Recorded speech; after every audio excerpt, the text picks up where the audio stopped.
जो अगला टॉपिक हम कवर करने वाले हैं अपने इंग्लिश ग्रामर में, वो हम आज उसका बेसिक्स पढ़ेंगे। उसका नाम है कंजंक्शंस। कंजंक्शंस क्या होते हैं? दो सेंटेंसेस को जोड़ने का काम करते हैं कंजंक्शंस। जैसे हम पहले कंजंक्शंस के कुछ एग्जांपल्स देखते हैं। जैसे आपके सामने यहाँ पे कुछ एग्जांपल्स पड़े हुए हैं, and, as well as, otherwise, और एल्स, देयरफॉर। ये सब के सब क्या हैं? कंजंक्शंस हैं। एंड का मतलब होता है और। जैसे एंड का मतलब सुभाष और पंकज, सुभाष एंड पंकज, यानी कि सुभाष और पंकज।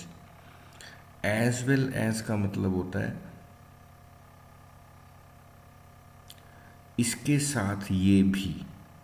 जैसे यहाँ पे लिखे है me as he has abused me, उसने मुझे गाली दी है। एज वेल एज, साथ में, थ्रेटन्ड टू बीट मी, धमकाया भी है। तो एज वेल एज का मतलब होता है साथ ही साथ में या साथ में। नेक्स्ट हमारा वर्ड है अदरवाइज। अदरवाइज का मतलब होता है नहीं तो। लेबर हार्ड, मेहनत करो, अदरवाइज यू विल फेल, नहीं तो तुम फेल हो जाओगे। नहीं तो का मतलब होता है इंग्लिश में अदरवाइज। नेक्स्ट हमारा वर्ड है और एल्स को हम बाद में देखेंगे, अभी कवर नहीं कर रहे और एल्स को हम। देयरफॉर, देयरफॉर का मतलब होता है इसलिए। मिस्टर रॉय इज़ इल, वो बीमार है।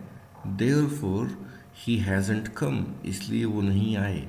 तो यहाँ पे हमने देखा कि कंजंक्शंस करते क्या हैं। कंजंक्शंस दो चीज़ों को जोड़ते हैं। जैसे एंड का मतलब होता है और पहले सेंटेंस में एंड ने सुभाष एंड पंकज, यानी कि सुभाष और पंकज इन दोनों को जोड़ा हुआ है। नेक्स्ट में एज वेल एज है, he has abused me as well as threatened me. यहाँ पर अब्यूज्ड और थ्रेटन को जोड़ने का काम एज वेल एज कर रहा है। Labour hard otherwise you will fail, मेहनत करो नहीं तो तुम फेल हो जाओगे। यहाँ पर नहीं तो हमारा कंजंक्शन है। तो कंजंक्शन करता क्या है? कंजंक्शन दो वर्ड्स को आपस में जोड़ता है, या दो सेंटेंसेस को भी हम बोल सकते हैं आपस में जोड़ता है। तो ये काम है कंजंक्शन का। दो शब्दों को या दो वाक्यों को जोड़ने का काम कंजंक्शन करता है। तो एंड एक कंजंक्शन है, एज वेल एज एक कंजंक्शन है, अदरवाइज भी कंजंक्शन है, देयरफॉर भी कंजंक्शन है। थोड़े से एग्जांपल्स देखते हैं। वीना एंड श्वेता, यानी कि वीना और श्वेता, यहाँ पर एंड कंजंक्शन है। Mukesh gave me a book, Mukesh ने मुझे किताब दी। और एन इंक पोट, यहाँ पर एंड क्या कर रहा है? बुक को और इंक पोट को जोड़ रहा है। I went to see him, मैं उसे देखने गया, लेकिन ही वॉज नॉट देयर। यहाँ पर बट क्या है? बट एक कंजंक्शन है, बट का मतलब होता है लेकिन। गिव मी टी और कॉफ़ी, या तो मुझे टी दो या मुझे कॉफ़ी दो। तो और भी एक कंजंक्शन है, और का मतलब होता है या। ऐसी हम कुछ लिस्ट देख रहे हैं अभी, बिगनिंग लेवल पे हम अभी कंजंक्शंस के। तो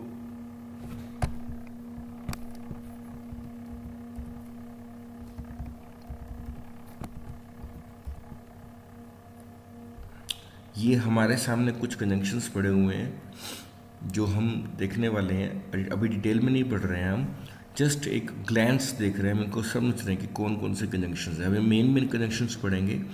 एंड का मतलब होता है और, एज वेल एज का मतलब होता है और भी या तथा। जैसे Ram as well as Shyam, यानी कि राम के साथ श्याम भी, या राम तथा श्याम। अदरवाइज का मतलब होता है नहीं तो।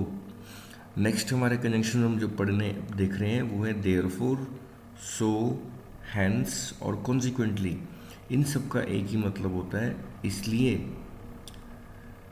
नेक्स्ट हम क्या पढ़ रहे हैं? इंग्लिश की कंजंक्शंस में ईदर के साथ हमेशा और लगता होता है, नीदर के साथ हमेशा नोर लगता होता है, बोथ के साथ हमेशा एंड लगता होता है। ईदर और का मतलब होता है या तो ये या ये। जैसे या तो राम या श्याम, ईदर राम और श्याम। नीदर नोर का मतलब होता है ना तो यह ना तो वह। नीदर राम नोर श्याम, यानी कि ना तो राम ना श्याम। बोथ और एंड का मतलब होता है ये भी और ये भी, बोथ राम एंड श्याम, यानी कि राम और श्याम दोनों। तो ये और कुछ कंजंक्शन में पढ़े, आगे देखते हैं। बट भी एक कंजंक्शन है, बट का मतलब होता है लेकिन। नेक्स्ट जो हम कंजंक्शंस पढ़ रहे हैं वो देखते हैं कौन कौन से हैं। बिकॉज, बिकॉज का मतलब होता है क्योंकि।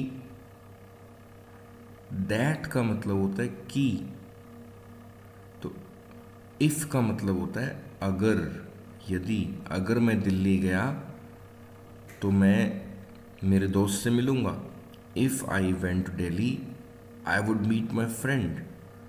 तो ये हमने अभी बिगनिंग लेवल पे कुछ कंजंक्शंस देखे हैं, इनको रिपीट करते हैं। एंड का मतलब और, एज वेल एज का मतलब तथा, अदरवाइज का मतलब नहीं तो, therefore so hence consequent मतलब इसलिए,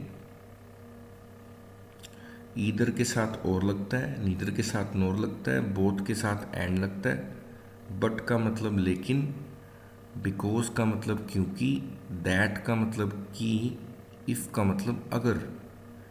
बाकी के हम कंजंक्शंस के बारे में आगे सीखेंगे। इस लेक्चर में हमने बस इंट्रोडक्शन देखा है कि कंजंक्शंस होता क्या है। Thank you.